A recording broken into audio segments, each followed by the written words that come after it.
Yes, sir. Habari asubuhi tena. It is Tuesday. When it's Tuesdays Engage, it's time for us to have our discussion.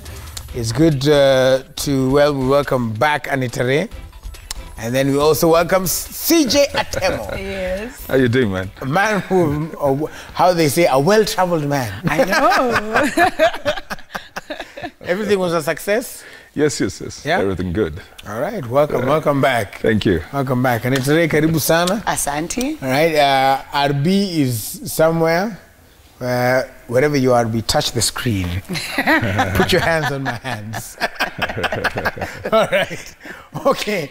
Well, today I want to talk about a topic that, by the way, Zinzi pia angevaa biku angekuwa hapa. She was very passionate about it. So she's staying. But anyway, let's put it in perspective. We want to talk about Come We Stay. The Come We Stay, the way it is at least in the Kenyan context, is that, you know, you're una date msichana, siku moja analeta toothbrush, hiyo siku nyingine analeta kitu kingine, kidogo unaanza the old famous line, mbona tulipe rent kwa nyumba mbili? I know. Alafu anaingia ndani, and then after that inazidi hivyo, and it stays like that. And there are some advanced ones that are now Come We Stay situationships. We have decided that tunasaidiana tu, hakuna pali inaenda. Yeah. But let us break it down piecemeal. So we'll start with Anita, especially vile nimesema hiyo mambo ya hakuna haja tulipe rent mara mbili inakani kama imekuguza pale. No, it didn't touch home. The hashtag to use is daybreak. The SMS line is 22422. Yes, Anita, what do you think about just generally, the Come We Stay relationships? Today, I know I'm just counting on buttons to press. Like, I'm going to press them like this. But you see, that's the new type of marriage that we have. Yes, some told me it's called a pre-trial marriage. Wow, that's a nice way of packaging it. But I always say there's Come We Stay, there's Come We Try to Stay, and Come to See if we can stay. It's all different, but one and the same thing. But the problem with us, it's an easy way of doing things. It's a backdoor. You see Kenyans say about corruption, we are corrupt even in our relationships because you don't want to go the whole 9 years of marriage and paying dowry. And I don't know if CJ would agree with me, but people don't want to go the whole 9 years of dating, courting, getting... Unataka ikue fast kuja kwangu ndo kujulia kwangu. That's usually the problem. And women have a nice way. If you, let me give you the situation. You find a bachelor who's living in a 2-bedroom nice house, well furnished, and he's single. You will want to leave something and then test if next time utapata imefichwa, kama haijafichwa, then you know there's a chance there's nobody else. Only you. It's only you. Then you're gonna start feeling comfortable if he's not paying my rent and he's paying his rent. I always say, unless you're married, please don't move in with a man. Because once you move in, then that's it, you're married. So that whole wedding you've been thinking of might never come, and then kids might come into the picture. And I always ask, were you ready to live with another human being in your house? And as we talk of Come We Stay with us, I want us to talk also about today, we can touch on it, of the men who are coming to stay with us. Let's not look at it at madem ndio wanakuja squeezy. Squeezy men, it's both sides. They're all not feeling ashamed nowadays. You come into the house, you leave a shirt, you wear mine, then the next day you leave a jacket, and the next day I find your shoes, I'll be like, alikuwa na pia mbili za viatu. I'll be like, all right. Then after a while I realize, there are weird things in my house, you know, whose cologne is this? So we have those kind of men also. So my question is, do they also want to move in, are they trying to just mark the territory? But anyway, for me, Come We Stay is always a bad idea. Because what are you looking for when you're dating a man? It's a wedding. Every girl, every woman has a dream wedding. Trust you me. Umepanga harusi yako how you want it. So when you move in, then that's it. That's a wedding. You will miss the whole 9 years of kulipua mahari. When I imagine umekaa na mtu 2-3 years, alafu, it doesn't work. So do you tell people you are married, you are experimenting, you are in a situationship, or you in a... I think there should be a law that you can't live together unless you're married legally. There should be that law. You can't, no, for real, like you can't live together unless you're married legally. I think the law, and somebody, if anybody's watching is a lawyer, can correct me this. I think there is something about if you live together, is it 3 years or 2 years? No, 6 months. It's 6 months. Oh yeah, 6 months. So muko ndani. You're married. All right. Well, CJ, what do you think about the whole? Can I call it a concept of Come We Stay? Or idea? You know, Let's call it an idea. Yeah. There are a lot of things to it. There are issues like Anita has raised. Some of the people want to mark the territory. So they feel like if I move in here, nobody else is going to move in. So there's a lot of insecurities and fears, but also there's that thing about when people initially meet in a relationship and they're so excited about being around each other. They don't want to be apart from one another. So they just find themselves spending so much time around each other that some of them never even realized when they moved in. And sometimes it is consensual, you know, where you find even the other person is saying, why don't you just come in instead of going every time, you know, you visit, you have a sleepover. I think that you cannot actually even separate the fact, the issue of come we stay, and even the issues that people do like the sleepovers, because that's where it starts. You know, this person is coming over, spending a night or two. There are already certain benefits that have been brought into this house that the other person may not want to lose. Those benefits may be, you know, they may be physical, the emotional. So now you have had somebody in your house for a weekend. On Monday they're leaving, you're feeling bad. Then you find them coming back again on a Thursday or a Friday. You begin to fight this thing of disconnecting. So then somebody just feels like, I mean, why don't you just move over? You know, or even the lady or the guy, they just feel like, I want to stay here. The problem is that most of the time, that decision is based on the feelings at that particular point, the excitement that they have, how they make each other feel, and it is not based on how they have looked at each other in terms of, is this the person that I want to be with? Is this the person? Sometimes that decision is based on just what happens in the bedroom. Sometimes it's based on, at least when she comes over, I do cooked meals. So it's certain conveniences most of the time.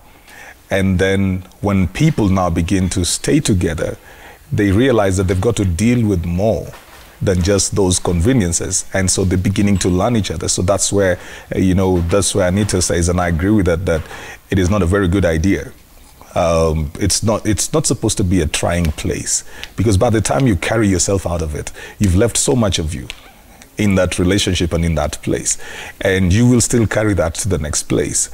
You'll carry those wounds, those burdens, that baggage into the next place. Somewhere along the line, then people stop believing that it can really work. Mm-hmm. Yeah. What about those people who argue that the reason why, just like, again, I'll go back to what Gituku said, it's like a pre-trial. Like, let's test this thing. What's an organization? But is marriage living together, if I may ask, CJ? Is marriage living together? Because I think that's, people really, and our generation doesn't understand what marriage is. Is marriage living together? What if you married someone and you love them to death, then they're posted somewhere, you can't move and you have a stable job? Is marriage living together? Because you see, marriage has to be more than seeing that person every single day. It has to be more than that. And you see, most of the times, when you move in with someone, it's for the wrong reasons, most of the times. And that's a problem. Kwanza miyo story hatuwezi lipa rent mara mbili. If you're working, please lipa rent yako. Like, pay your rent. Yeah. And also, for the men who agree to move into women's houses, CJ, that's a bad idea. Never. I have told this to all the men I know. Never move into a woman's house. Because trust me, every basis of an argument or every bottom line will be, by the way, this is my house. So nimejam, ebu toka uende, come back. You'll be like, what do you mean you're talking? But it's not your house, go somewhere else. When I want to cool down, I'll tell you to come back. You know? And women will tell you, I will not do that. They will. That's a problem with us women. I will tell you, no, I will not do that. I will. It's my house. I'm entitled. I feel like someone yesterday said something very hilarious. They said, if I let a man come to my house and they don't pay my rent, ni kama nimemweka. And I was like, for real? And I was like, okay, that's a different perception. So you see, don't come to my house. Never move into my house. I'd rather we find neutral ground. If you're moving in, that is not your house or my house. Ikwe ni yetu. It's our house, you know. But no, at the end of the day, Willis, it's a bit tricky. And I always tell people, where are you going into? We're moving in. Are you ready to see this person every morning? And people think it's easy. Love is exaggerated, trust you me. You love someone, sometimes unapenda mtu how deal na every morning. They're going to wake up, maybe you have OCD, they're going to come and leave your bathroom in a mess, and you're going to go to work grumpy. You have a way you make your breakfast, they're going to come and turn your kitchen around, and one day you're going to look for your salt all day, and you're going to be so pissed, you know. You're going to come and find out they changed your sitting room. Then, you know, and then you plan your things, oh, focus is my game. Utapata game imewekwa bedroom, and you will lose your mind. Then you'll be like, that's why people get angry at each other when they move in. Because this person changed this, and you are not ready for change. You wanted, as CJ said, those benefits of, she's going to cook for me, she's going to wash, I don't need to go to her place, maybe I'm not spending more, she's in the house, you know. But why are you moving with this person? And people also need to understand, it's not a trial. It's not. The way she's saying it's a pre-trial, it's not a pre-trial. Marriage has no pre-trials. It's marriage, it's done. It's not a game, and that's the problem with our generation. I like you, you're in campus, we are married. How are you married in campus again? Oh, we'll get to campus. I had a very interesting conversation with some campus students. You're married how again? Your parents are paying for your rent, you're married how again? Do you know what marriage is? And CJ, I think we should define what marriage is. Come, we try to say it's not marriage. It's not. Because I think marriage is you trying to make it legal enough. You know, well, it's one time I had somebody come to me and said, we're doing 1 year. And we'll see whether that will work. And 1 year staying together. Yeah. Okay. And then I said, so if that doesn't work, then what? Do you go ahead and stay with somebody else for another 1 year? And then if it doesn't work, do you try that with somebody else? And I think this is the basis of a lot of issues that we will have then later. Because we're dealing with, even at the point where people get to the wedding, on the day that they put on their white or their suits or something, these guys have been married and divorced. I mean, they have been married in campus. They have been married after that. And they're carrying all this baggage. They were never legally married, but you're dealing with somebody who's lived with a man or a woman for 2 years before. Then they left that one and moved into the next relationship, lived with somebody for another 1.5 years or 2, and then they come in, then you say, now this is my wife, this is my husband, we've been single and we've done it the right way. Well, legally, yes. But the baggage from all of that, this is somebody who's used to sleeping with somebody in their bed, having sleeping styles, having ways that they have, they formed a culture in how they do their things. And then they carry this, and sometimes then people carry these expectations which they do not say. They have their preferred way.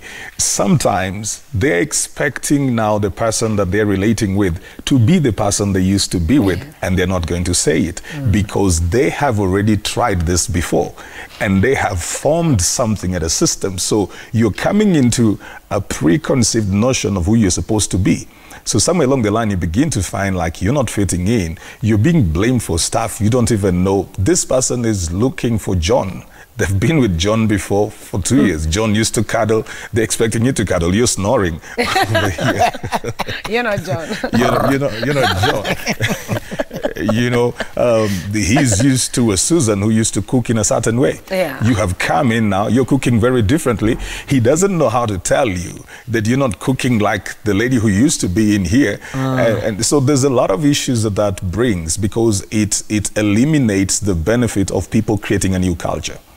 So that when it doesn't work, and a lot of times it won't, because the ground is not very good.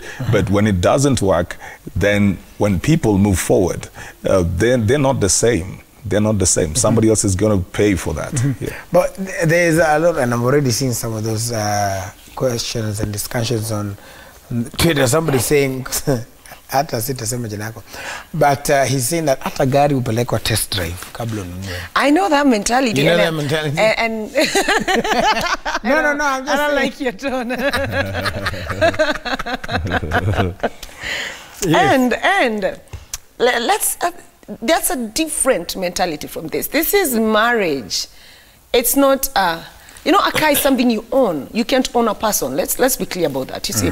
And you see, as I said, a car is something you can resell, you can change, it's materialistic. This is, Willis people don't take this seriously. This is a person who has grown up differently, who has come from a different home, who has issues of their own, maybe they're handling life differently, and you want to move in with them. And my question is, people who come, we stay together, CJ is always, how many people are you going to stay with till you find the right one? Because that's why I always tell people, I would rather you date in different places than, because this one, I might be, get a bit sensitive. If you're a single parent, mother or father, and you start dating, right? And then you decide, let me use women, I'm a woman. And in the middle of that, you meet Mike. And then you date Mike for 1 year. In that 1 year, Mike tells you, I love you and the baby, I'm thinking you can move in with me for a while. And then you think, well, he has a big house, move in with Mike. Then you break up with Mike. You go again to living alone with your child. Maybe the standards will go lower. Higher. You stay for a while, you meet a John. And John tells you, I love you and your baby. I want to give you a good life. Maybe we can move in together. You move in. How many relationships does your kid have to walk through because you feel like you're experimenting, And also, how many relationships do you want to put yourself through? even emotionally, Willis, of living with someone is such a hard job. I mean, have you tried living with a house help in the house and you always snap? Now imagine a human being you have to love and deal with and be nice to and not snap at even sometimes when you're angry and deal with their issues also, you know. Umsi akona job, akona wazazi, and you know. And sometimes this come with stays, something happens, he falls sick. Then you go there and the family doesn't even recognize you. You know, people don't look at that back end. Mnapatana na Robbie Willis na mtu medate for 5 years, you're living together, you have a kid. How do you call nyumbani? How does that even work for people? And you say, unajua nanipenda na nipeleka. What are you waiting for? We have procedures. I think my parents told me that when you meet someone, know their people, know where they come from. Do these things. See, una pop up come madhako like, oh, hey, mom, I've been living with this chick. How? You didn't feel the need to tell me for 2 years you're living with someone's daughter at all? What if something bad happened to her? It comes back to us. So at the end of the day, I think also it's accountability. Our generation doesn't want to be accountable for anything. And a marriage is a lot of accountability. Because you are required to do things once you're married. But we're staying together, Willis. We're just staying together. I mean, as kesho wende, sindio? Wasikegele joke, women always say on Twitter or on social media, when you dump a man and he's living in your house, atapata pipa bag ya green hapo inje, you get. So at the end of the day, that's a problem. They are convenient. Well, and men have this genuine problem that he's going to jump from woman to woman. Like, huyu anaishi for 6 months, wanakosana. Haezi kaa peke yake. For him, it's more of like an addiction. Hey, he's going to come home 2-3 days. But you know, there are ladies like that too. The ladies who can stand being alone. There are women who also go a lot on the rebound. They just don't know how to be by themselves. So if they move from one, they will quickly accept somebody that they've not been even saying hi to or hi back to, just because they don't want to be seen like they're alone. It's all a matter of how somebody views themselves, because some people will feel that being alone means that they're not accepted, they're not good enough. So even if they've got to have a cover-up kind of a relationship, they will have it just to seek validation. Going back though to the thing of the test drive, you know, a car does not have emotions. A car doesn't have emotions. Human beings have emotions. They've got feelings. They think, they breathe. So you cannot use a human being like you use a car. A car is something you can use. You can't use a human being. This is somebody who is going to feel. There's going to be a connection. The moment you begin to relate at a certain level, there's going to be a connection. And when you just come out and say, I was trying to see whether it was going to work or not, then this is going to break this person. And this is how we are breaking a lot of people. You know, what is it you're going to be testing to see whether it is going to work? You know, what if you are the problem then? Even in that, you know, some people will say, yeah, they've got to go all the way, you know, go sexually because they want to see whether it will work. What if it doesn't work? Then you get out. So what's going to happen? So I think that's a very bad notion, where you get into it to use somebody and never use the car. Never use the car. That is such an insult. Never use the car. These are people with feelings, with emotions. These are people who are animate. The car is an inanimate being. You know, it's supposed to be used. So you can't really do that. You've got to remember that when this person gives you their time, their soul, their attention, when they give you their body, they have given you everything. Pulling out, well, it's even the people who break up, even the one who says, I've broken up with you and I don't want you in my life, they have to go through the emotions of that pain. It's not just something that, you know, they feel nothing about it. If they were really in it, they also feel it because they're human beings, rather. All right. Well, I want to take a short break, but when we come back, we're going to go to the other aspect, and Anita touched on it a little bit. And this is happening so much. I didn't know this because I was just having a conversation. It started with one campus student, then actually one of our interns here, and then apparently it's a thing where children or people in campus, let me use that word. Their children, actually. Yes, really are staying together, and it is the parents who are footing the bill. We'll talk about that when we come back. Stay with us. The hashtag to use is Daybreak. The SMS line is 22422. And a little bit later on, you can also call in 0719 777 777. Don't go too far. We'll be back.